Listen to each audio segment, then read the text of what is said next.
ચાલો ભાઈ, ચાલો જુઓ સવારના પોરમાં હું નિલેશ કાકા આવી ગયો છું રાજકોટમાં, અને આ છે રાજકોટની શાક માર્કેટ. આ તમને સામે જે ભાઈ દેખાય છે એ છે અમારા પ્રવીણભાઈ.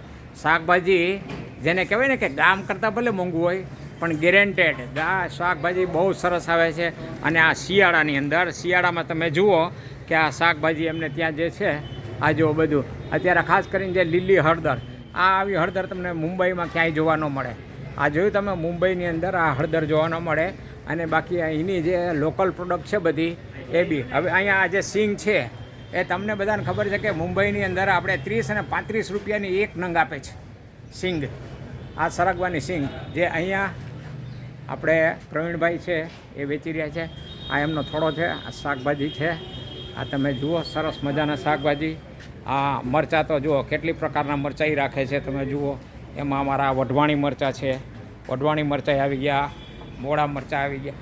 બાકી શાકભાજીમાં કંઈ વસ્તુ ન ઘટે, તમે જે માગો આ એક જ સ્થળેથી મળે.